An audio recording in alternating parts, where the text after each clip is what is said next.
8 matches, 0 losses, and they just knocked off the reigning Olympic champions in their own building.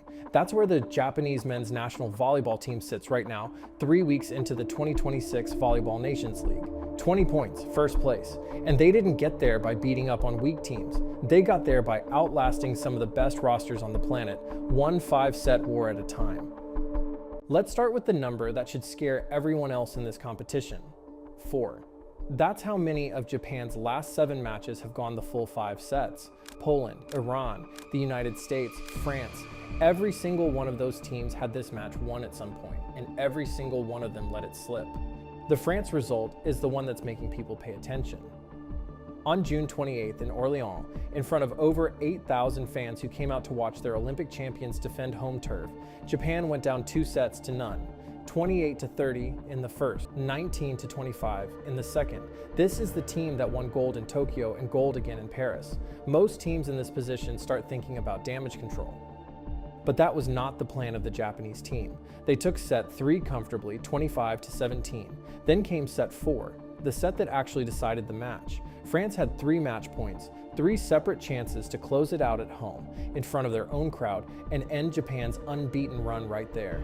Japan saved every single one of them, grinding out a 35-33 win to force the tiebreaker, then closed it out 15-12 in the 5th. France's captain, setter Antoine Brizard, put it plainly afterward.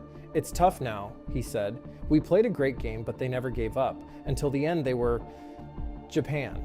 He wasn't being poetic. That's just what happened to his team on their own floor.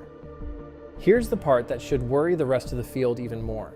France actually outplayed Japan in a lot of the raw numbers that night.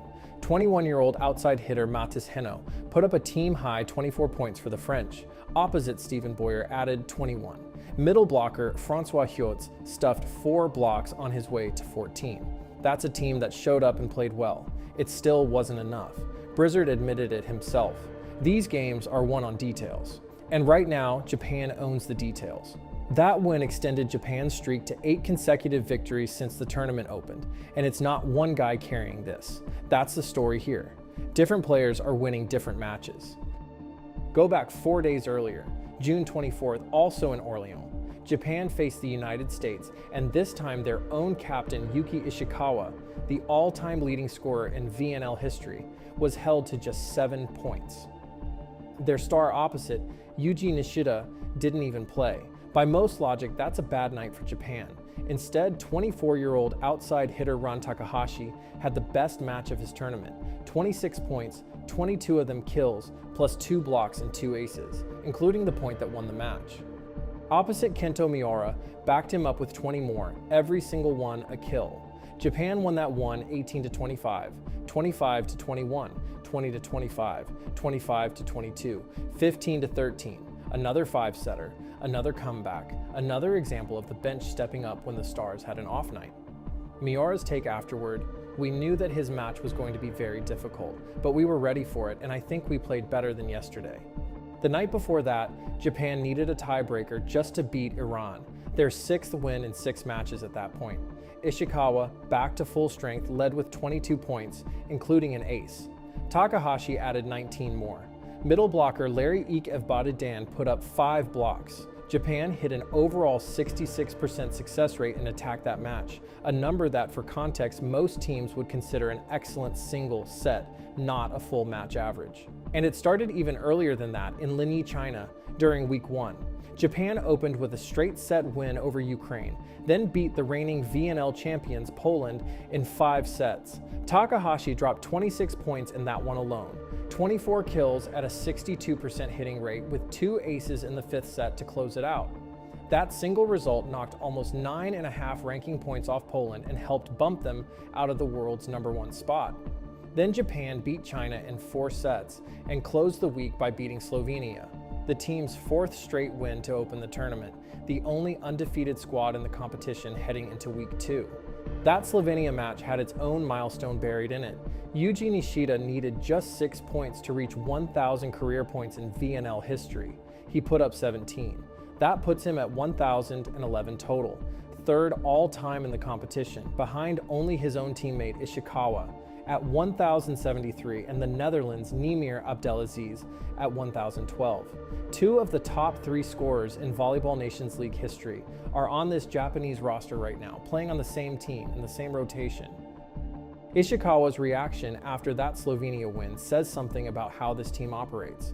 It was a tough match because we lost the first set, but in the second, the third, and the fourth sets we came back and we are so happy, he said. The Slovenian team served very well, so we needed to stay patient. That's the theme running through every single one of these results. Poland, Iran, the US, France fall behind, stay patient, and find a way in the 5th set. That looks to be Japan's strategy so far, and it is working out great. And right now, 8 wins, 20 points. The reigning Olympic champions were beaten in their own arena after trailing 2 sets to none. A captain sitting on over 1,000 career points, an opposite who just joined him in that club, and a 24-year-old outside hitter who keeps having his best match of the tournament every time someone else on the roster has an off night. The Volleyball Nations League isn't finished, but right now there is one team in this field that has been down 2 sets, down match point, missing their best scorer, and has not lost a single match because of it, and that team is Japan. So where does this streak get tested next? Right at home. The third and final week of the preliminary phase moves to Osaka, Japan, running from July 15th to July 19th, and the timing could not be tougher.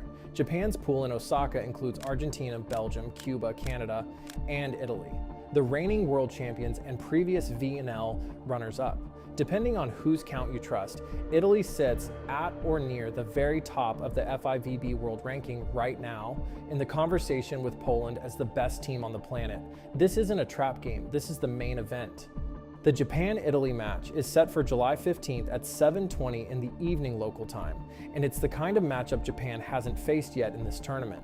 Poland, Iran, the US, France, every one of those 5-set battles proved Japan can grind out a win when a match gets ugly. Italy is a different kind of test. Italian volleyball built its reputation on precision, serve receive, shot selection, game management under pressure. If Japan's 5-set survival act has a weakness, a team like Italy is built to find it. Japan is currently sitting inside that qualification zone with real breathing room. But playing Italy in your final week at home in front of a crowd that's watched this team win 8 straight matches changes the pressure. A win doesn't just protect a place in the standings. It's a statement that the #1 ranked team in the sport with a nation and a 2-time reigning gold medal roster ran into a wall in Osaka. Lose to Italy, and none of this run disappears.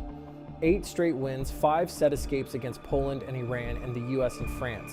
That's real, regardless of what happens next. But beat them on home soil with the crowd behind Ishikawa and Nishida and Takahashi. And Japan walks into the Ningbo finals as something more than an undefeated feel-good story. They walk in as the team nobody wants to draw in the quarterfinals. But these are only my thoughts on Japan's run in the VNL so far. Let me know what you think will happen in Japan's next matches and whether they can stay undefeated in this VNL. And if you liked the video, consider subscribing to the channel. I'm trying to hit my goal of 1,000 subscribers this year, and your support is greatly appreciated. All right, hope to see you in the next one.